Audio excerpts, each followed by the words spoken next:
اضافیہ اور حقیقیہ، بدعت کے اضافی اور حقیقی ہونے کے اعتبار سے اس کی تقسیم بہت بہت بہت اہم ہے میرے نزدیک۔ اس کے نہ سمجھنے کی وجہ سے بعض لوگ بدعت کو بدعت نہیں سمجھتے۔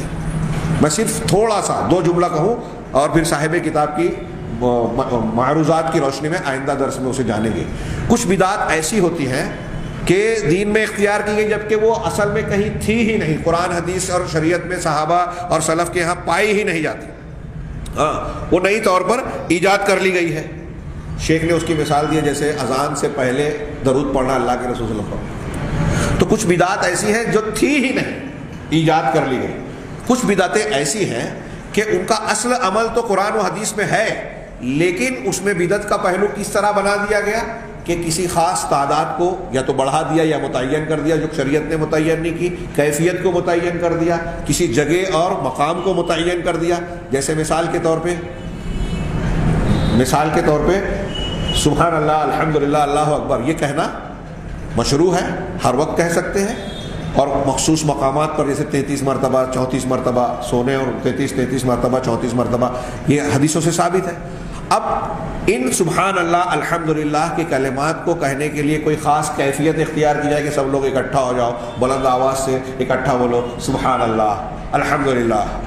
حضرت عبداللہ ابن مسعود رضی اللہ عنہ نے ایسا کرنے والوں کو مسجد سے باہر نکال دیا، صحیح روایت ہے سنن دارمی وغیرہ میں۔ تو حضرت عبداللہ ابن مسعود کو کیا اب سبحان اللہ الحمدللہ سے انکار تھا، اس کو بدعت کہہ رہے تھے؟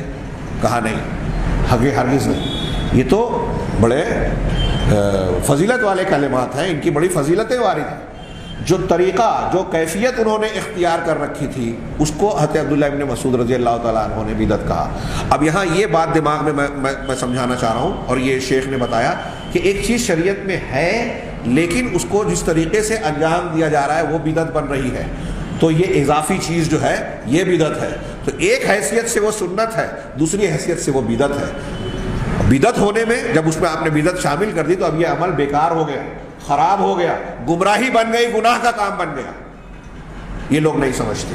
شب برات میں نماز پڑھتے ہیں، اب آپ جب بولیں کہ 15 شعبان والی رات شیعوں کی بنائی ہوئی ہے، اس کی فضیلت جھوٹی حدیثیں اور ضعیف روایتوں کی بنیاد پر کھڑی ہے، ثابت نہیں ہے، اس میں جو عبادتیں کی جاتی ہیں وہ بدعت ہے، تو ہمارے صاحبان جو اس بدعت کے مرتکب اور ملوث ہیں وہ کیا کہتے ہیں؟ ارے نماز ہی تو پڑھتے ہیں نا، نماز پڑھنا گناہ ہے کیا؟ ہمارے یہاں جو ہے کچھ لوگ جو ہے قرآن خوانی کرتے ہیں اجتماعی طور پہ، آپ کہیں کہ یہ طریقہ قرآن کی تلاوت کا صحیح نہیں ہے، بدعت ہے۔ ارے قرآن کی تلاوت گناہ کا کام ہے؟ یہ ایسے ہی ہے۔ بات کو ختم کرنے سے پہلے اس واقعے پر دو جملے کے کہ سعید ابن مسیب رحمہ اللہ نے دیکھا کہ ایک شخص جو ہے وہ فجر کی اذان کے بعد مسجد میں آیا اور سنت پہ سنت پڑھے جا رہا ہے، نفل پہ نفل پڑھے جا رہا ہے۔ سلام پھیرا، پھر کھڑا ہوا، ابھی جماعت کھڑی نہیں ہے، وہ رک ہی نہیں رہا ہے۔ کئی مرتبہ کے بعد جب اس نے سلام پھیرا تو حضرت سعید بن مسیب نے اس کو روکا ٹوکا، پوچھا کہ کون سی نماز پڑھ رہا؟ کہا نوافل پڑھ رہا ہوں۔ کہا فجر کے وقت 2 ہی رکعت سنت رسول اللہ صلی اللہ علیہ وسلم سے ثابت ہے، یہ تم مت کرو، یہ غلط ہے۔ تو اس نے نیچے سے اوپر دیکھ کر کہا کہ آپ سعید بن مسیب ہے؟ کہا ہاں۔ کہا اتنے بڑے امام، اتنے بڑے عالم، اور آپ یہ کہہ رہے ہیں کہ کیا اللہ تعالیٰ مجھ کو نماز پڑھنے پہ سزا دے گا، گناہ کا دے گا؟ کیا نماز پڑھنا غلط ہے؟ دیکھیے یہی اشکال ہوتا ہے ایک عام آدمی کے اندر کہ میں تو نماز پڑھ رہا ہوں نا، میں تو قرآن پڑھ رہا ہوں نا، ہاں تسبیحات پڑھ رہا ہوں، اس میں کیسے گناہ کا پہلو آ گیا؟ تو سعید ابن مسیب رحمہ اللہ نے کہا کہ تیری نماز پر اللہ تجھے عذاب نہیں دے گا، تیری استعداد اور طریقے پر عذاب دے گا جو تو نے رسول کے خلاف اختیار کر رکھا ہے، رسول کی مخالفت کرنے پر تجھے عذاب دے گا۔ ٹھیک یہی بات امام مالک نے اس شخص کہی تھی جو مسجد نبوی سے ممبر اور روضے کے درمیان جو ہے احرام باندھ کر تلبیہ پکارنے لگا، تو امام مالک نے کہا کہ سنت یہ ہے کہ ذوالحلیفہ سے، جس کو آج کل ابیار علی کہا جاتا ہے، ذوالحلیفہ سے آپ احرام باندھیے، وہاں سے سنت ہے۔ تو اس نے کہا کہ میں ایک اچھے کام میں اگر پہل یہاں سے کر رہا ہوں تو کیا خرابی ہے؟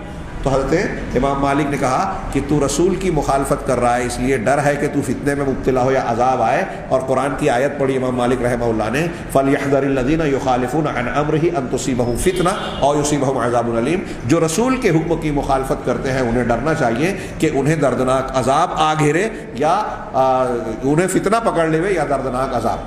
فتنہ شرک کو بھی کہتے ہیں، فتنہ دنیا کے عذاب کو بھی کہتے ہیں، اور عذاب علیم دردناک عذاب جو ہے وہ آخرت کا عذاب ہے۔